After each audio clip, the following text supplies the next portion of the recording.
right, guys, I'm back on the O-line again. If you didn't check out my last podcast, I did a really 3-year-long, in-depth analytical study of the Dolphins, how two of the O-line, how they worked in conjunction and how they affected the defenses and how we performed. I thought it was a really, really good job that I did because I had Mr. AI, the Terminator, helping me out to put the graphics together. So I'm going to continue on this theme for 2 more podcasts. I'm going to do the offensive line of the Dolphins versus the D fronts of the AFC East in the next one. It's a little bit longer. I didn't want to condense both these into one podcast because it gets too much and sometimes people miss things out. So this one, though, I could have sold Hopium for many, many years. And it would have been a lot easier for me as far as numbers and subscribers and all that stuff. But I'm just, whether it's good or not, I'm forced to kind of say what I see. And so what I'm telling you here today, it's not hopium. It's real. And I'm going to show you data from last year of the offensive lines and who made it to the playoffs and what offensive lines were in the playoffs. And Angel asked me to do this, a viewer, so I'm going to put it out there for you. Rick Long's another viewer who supplied me with this information a while back. I did a podcast on it, but I want to hit it again and show you very clearly because all this investment in the trenches on both sides, it can play huge dividends, very big dividends, and create shocks. But in the same token, if these things don't play out like that, it's going to be very hard for us to get where we hope we can go because of the teardown and the rebuild. So that's what I'm going to do today. I got some graphics for you. No AI today.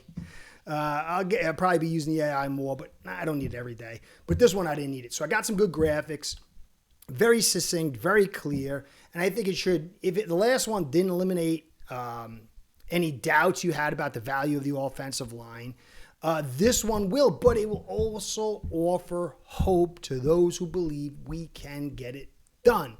And it's not guaranteed, as I said, but because of this cycle build that we've emphasized in our offseason and how critical it is to the NFL today in a pass-balanced cycle, this really could play out big. Could. And the next podcast, I'm going to dial in the coulds and all that other stuff. Last note, I'm slow. I don't like selling myself. It's kind of weird, but I've got to. And I was on Finn Faithful podcast. I was the first one that they did in a series. And George, who I met, great guy, and I was with Jason Sarney, who I've become very good friends with and I like a ton. But George is so good at really selling himself, but it's not in a bad way, but it really showed my weakness, and my evaluation was I need to catch it up. So guys, if you want to support me and support a good channel, check out Finn's Faithful podcast and check Curtis doing his talk. It would really help push me forward. Unfortunately, that's the way this thing runs. I've got to do the Twitter. I've got to be more active in pushing myself. It's just so far outside my comfort zone. So like, subscribes, comments, and views. All that stuff is what keeps Curtis in the biz, keeps my sponsors keeping me, and keeps me doing this. So if you like what I'm doing and want to make me feel better about my new desire to sell myself, then please help me out with all that stuff. And part of that is checking me out on all the channels. And Finn Faithful, it was a really good one. So, and if you are helping me, I'm so grateful. And you have, so many of you have, and it means the world to me. So anyway, let's dig into it. And here is my first graphic. Okay, it's the same number system, the same statistics lined up next to each other. The one on the left is basically offensive line rankings. And I showed this before, but there is a plethora of stats here. Quarterback percentage, completion percentage, stuff, how many times you blitzed, pass success. It's a whole other graphic that I've shown before, but it really, and it's all from Next Gen Stats, and it's a lot of the biggies, most of the biggies, And so this is a very, very sound and very clear way to line up the offensive lines and how good they were. Not 100%, but it is very, very close if it isn't. So on the left, you can see the grading scores. We were at minus 11.2, and Baltimore Ravens were at 16.35. And remember, offensive lines set the table, but the quarterback and the skills and the defense play a part. So it's not just offensive lines. The offensive line could do its job, but if the skills aren't there, the production won't be commensurate as if other teams that have better skills. And if the defense isn't any good, then the offense tends to struggle. And so there's a whole tying in, even with the special teams. So we have to also remember that as well. It's not just pure offensive line, because nothing is pure on its own in the NFL. It's a team, the greatest team game. But you can see in this graphic, Bills, they're ranked 8th. The Jets are ranked 23. The Patriots are 29th, and we were 30th. And so I show you this because this is a main reason why the Bills were so successful last year on what was considered a down, quote-unquote, rebuild season. We also have to factor in the Jets and the Patriots. They're in our division. You've got to win your division to get out, to get to the postseason, unless you're so good that you can win the division. And it's going to be tough with the Bills. So what the Jets do, and they've invested, and so have the Patriots in their offensive line, and so have we.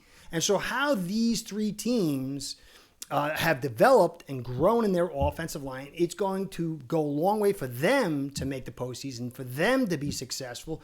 But all these teams are now going to have to battle out among themselves. So the Dolphins, while they've added this, they thankfully also added on the D side. And so this is critical to know, because the more difficult your division is, the harder it is for you to get to the postseason. And this, I do think, I've been saying it for a few years, and a lot of different things happen, but I think this is going to be a very tough division this year. All these teams, I think, except for the Jets, can really vie for that second spot. Although the Jets, you never know. You can't write them off. But I do put them as the least likely. But I do think they're going to be much tougher. Now, if you look at the second graphic here, you can see all the teams that made it to the postseason and where their offensive lines are ranked. You see Baltimore Ravens, Commanders, and Eagles. Obviously, top three offensive lines. Now, Tampa, they were close. They lost all their receivers, but they were close to making it, but they've got the fourth. Broncos, when a lot of metrics talk about them just as the offensive line alone being the best in the NFL, they made it with a rookie. Packers, they made it, and they're the sixth. Then you skip over the Arizona Cardinals. They were kind of sort of close. We know how good that offensive line was and how difficult it was to handle them. The Bills, the Lions, KC follow it up. San Francisco was close, but they got a lot of injuries. They lost Williams. They lost, I think, another one of their top starters, but they were still ranked despite all those injuries. Right up there. Carolina, they were way off. They've got a great offensive line. So the offensive line doesn't, having a good one doesn't mean you're going to win, but it sure does make it easier. Chargers, that offensive line grew. Very good offensive line, but very good skills. Pittsburgh, that offensive line picked up. Not the best, but still pretty solid. Vikings, they had a good offensive line in postseason, but bounced. Skills kind of let them down in the postseason. Bears, they had a good offensive line, but there was a lot of issues there. And then you go to the Rams, another team with a good offensive line, but they also had some decent skills, better skills than Chargers, the other Los Angeles team.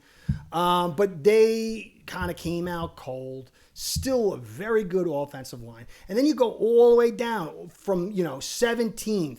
Middle of the pack. And that's what I think you really need, a balanced middle of the pack offensive line with a good depth But all these other teams, Falcons, Colts, Jags, Saints, Cowboys, Jets, Browns, Giants, no postseason. And you can see with the Texans, they made it, and that was a very poor offensive line, but they did some major retooling towards the last third of the season, and it paid off. Also, the thing you got to remember, they were in a terrible division, and that really helped them out. If they had been in a better division, they might not have made it. So if you want to have hope this season, this offensive line, the decision to finally have the right offseason philosophy to build towards the trenches in a pass-balanced league should get you excited. They did right. They started folks on both sides of the fence, of the trenches, and that can really pay huge dividends, as you can see. Now, for those who aren't so high on the season, we don't have any depth. We've got to see how these guys play. But no Eichenberg, no Jones, Teron will hurt. It really gives us an opportunity. Nothing's written in stone, but you can see our elite skills with a solid table set might be able to lift this thing up. Obviously, McDaniel, the health of Tua, and on it goes. But the hope is finally here because we finally figured out basic football. So when you see how many teams with quality offensive lines, the odds of you making to the postseason and having a pretty good season is based on your offensive line and how we've moved towards that. There is a real chance, but there's a long way from here to there. But at least it's genuine hope and not hopium. Anyway, I hope you enjoyed. Curtis saying, be well, go Fins. Curtis out. Start building your own online sportsbook today by getting signed up with aceperhead.com service that'll allow you to book action on sports from all around the world.